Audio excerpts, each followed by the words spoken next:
Hello students, welcome to Amar tuition classes. आज हम ये जो हमारा चैप्टर चल रहा है एनालिसिस ऑफ फाइनेंशियल स्टेटमेंट, उसका क्वेश्चन नंबर 9 करेंगे। ये क्वेश्चन नंबर 9 आपको टेक्स्ट बुक में पेज नंबर 205 पर दिया हुआ है और यहाँ से हमें बैलेंस शीट के सम स्टार्ट हो रहे हैं। आइए देखते हैं क्वेश्चन में क्या दिया हुआ है। Balance sheet of small company limited as at 16 and 17 are as follows. Prepare comparative balance sheet. Comparative balance sheet का मतलब होता है हम बैलेंस शीट को कंपेयर करेंगे, हम देखेंगे क्या इंक्रीज डिक्रीज हुआ है। सबसे पहले इक्विटीज एंड लाइबिलिटीज, और ये बैलेंस शीट आपको वर्टिकल फॉर्म में दी हुई है। कंपनीज की जो बैलेंस शीट होती है वो वर्टिकल फॉर्म में बनाई जाती है। ये हम कंपनीज फाइनल अकाउंट में सीख कर आए हैं। अगर आपने कंपनीज फाइनल अकाउंट के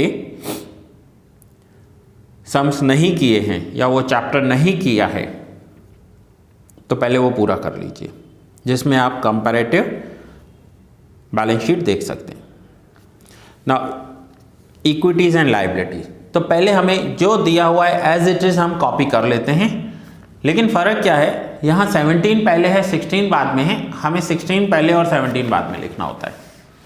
सो एज इट इज जो क्वेश्चन में दिया हुआ है वो मैं कॉपी कर रहा हूँ। इक्विटीज एंड लायबिलिटीज में first share holder fund share capital, equity share capital 17 lakhs, preference share capital 12 lakhs, general reserve 2 lakhs, profit and loss 180, debentures 8 lakhs, short term borrowings 45,000, trade payables 135 and other current liabilities 70,000। Total of balance sheet 43,30,000। Then 17 के numbers लिखेंगे हम। Share capital 22 lakhs, preference 10 lakhs, general reserve 240, profit and loss 210, debenture 6 lakhs, short term borrowings 90,000, trade payables 90,000, current liability 70,000, total of balance sheet 45 lakhs। ये हमने balance sheet equities and balance sheet में equities and liability side पूरा note down कर लिया। अगर आपके page में जगह है तो आप कंटिन्यू करोगे, यहाँ से एसेट्स आप सीधा इसके नीचे ही लिखोगे। मैं नहीं लिख पाऊंगा क्योंकि फिर कैमरा में कवर नहीं होगा, इसलिए मैंने नेक्स्ट पेज पर लिखे हैं। आपको यहाँ पर ही कंटिन्यू करना है। इक्विटीज एंड लायबिलिटीज के बाद आप सीधे एसेट्स कंटिन्यू कर लेना। अब इतना करने के बाद बुक की ज़रूरत नहीं होगी। अब हमें इंक्रीज डिक्रीज कैलकुलेट करना है और परसेंटेज कैलकुलेट करना है। ये कॉलम कैसे बनाए जाते हैं ये ऑलरेडी आप सीख कर आए हो। कॉलम नंबर 5 कैसे बनाएंगे, 4 - 3। अब इनका पहले इक्विटी शेयर कैपिटल 17 lakhs था, अब 22 lakhs हो गया। सो 22 - 17 5 lakhs इंक्रीज हुए। प्रेफरेंस शेयर कैपिटल 10 lakhs में से पहले 12 lakhs थे, अब 10 हो गए। सो 10 - 12, सो 2 lakhs डिक्रीज हुए। जनरल रिजर्व 240 - 2 lakhs 40,000 इंक्रीज हुआ।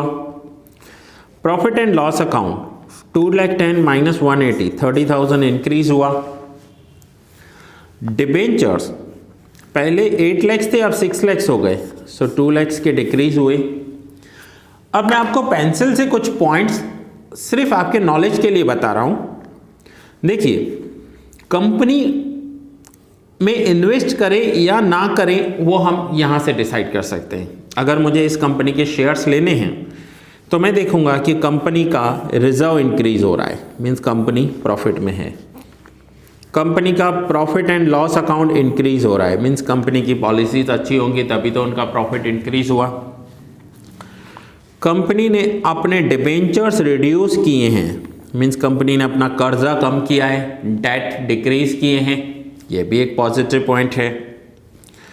कंपनी के शॉर्ट टर्म बोरोइंग्स पहले 45 थे, अभी 90 हो गए। शॉर्ट टर्म बोरोइंग्स इंक्रीज होते हैं। इसमें ज़्यादा फर्क नहीं पड़ता शॉर्ट टर्म बोरोइंग्स इंक्रीज होने से, क्योंकि वो तो शॉर्ट टर्म में पेड भी हो जाते हैं। Trade payables that means creditors, पहले 135 थे, अब 90,000 हो गए, 45 रिड्यूस हुए हैं, तो ये भी कंपनी के लिए एक पॉजिटिव पॉइंट है। तो ये सारे कंपनी के पॉजिटिव पॉइंट्स हैं। पॉजिटिव पॉइंट्स क्या दिखाते हैं कि हमें उस कंपनी में पैसा इन्वेस्ट करना चाहिए। Now next is percentage, increase and decrease, ये है इन रुपीस और ये है इन परसेंटेज। अब increase and decrease in rupees किया, अब परसेंटेज कैसे करेंगे, तो कॉलम नंबर 6 बनाया है हमने, column number 5 divide by column number 3 into 100, column 5 divide by column 3 into 100। So same 5 lakhs divide by 17 lakhs into 100। एक मैं आपको यहाँ पर करके दिखा रहा हूँ, 5 lakhs divide by 17 lakhs into 100। पहले भी हमने किया है ये पॉइंट 29.41%।